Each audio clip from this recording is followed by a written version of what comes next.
upon a time, there lived a girl named Sarima who was blind.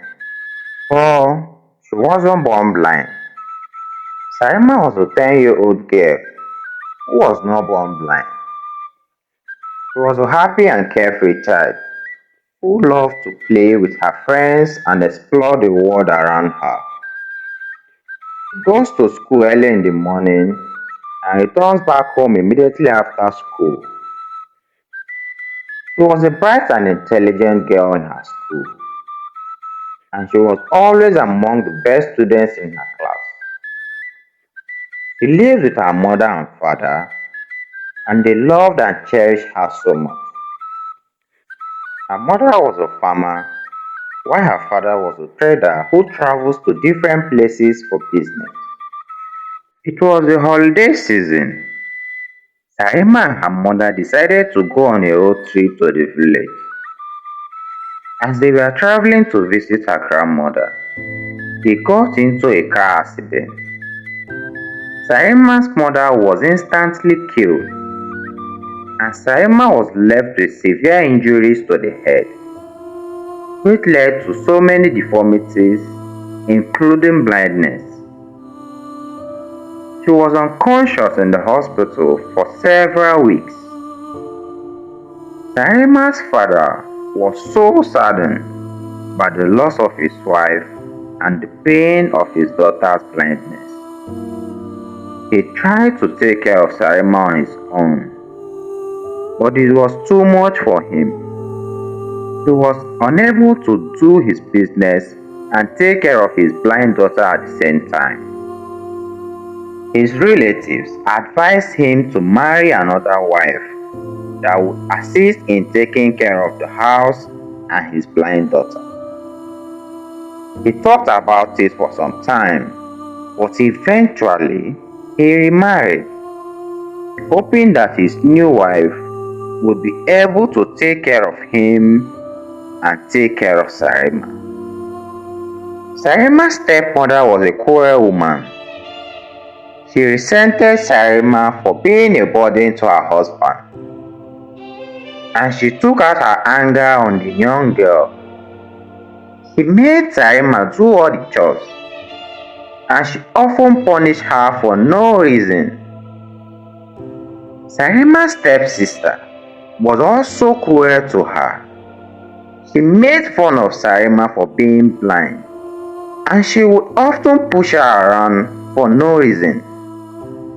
Sarima was miserable in her new home, and she longed for the day when she could be free from her stepmother and stepsister. She wished she had died with her mother.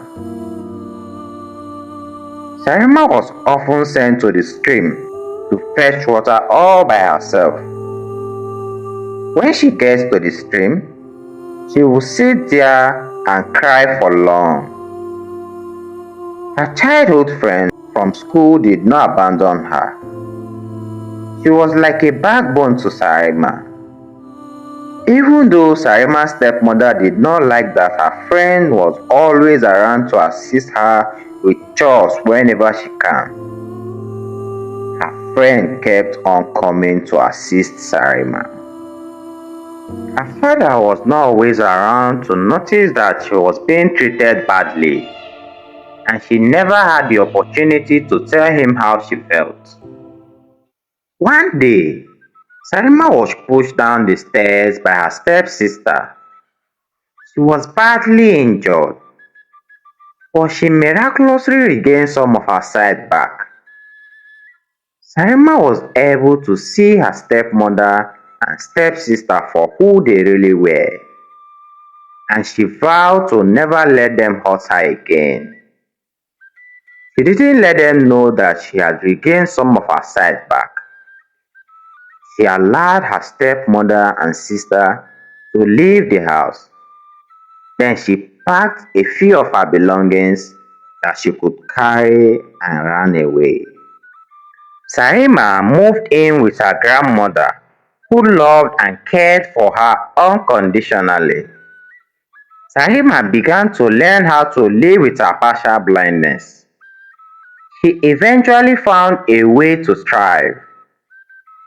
Sarima's grandmother helped her to learn how to use a cane and how to navigate the world without her full sight.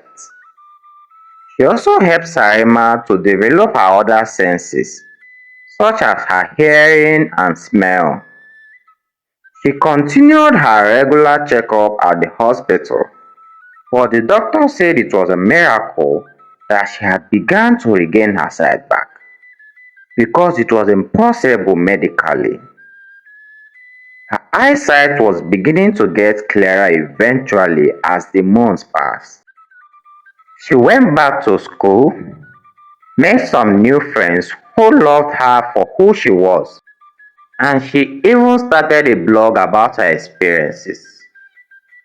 Sarima's blog about her experiences became very popular, and she was also invited to speak at conferences and events all over the world. She became an advocate for the rights of people with disabilities, and she helped to raise awareness of the challenges they face. Sarima's story is a reminder that even in the face of great adversity, it is possible to overcome and find happiness. She is an inspiration to us all, and her story shows us that anything is possible if we never give up. Years later, Sarima became a successful businesswoman.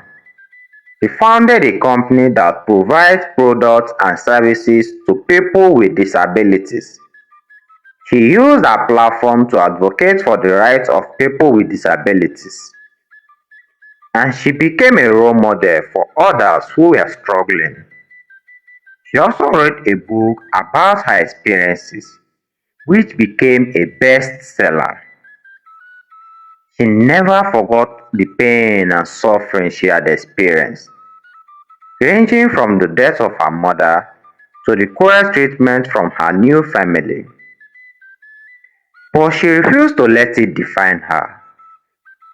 She was determined to live a full and happy life, and she succeeded. Sarima's story is a testament to the human spirit. She is a reminder that we are capable of great things, no matter what challenges we face.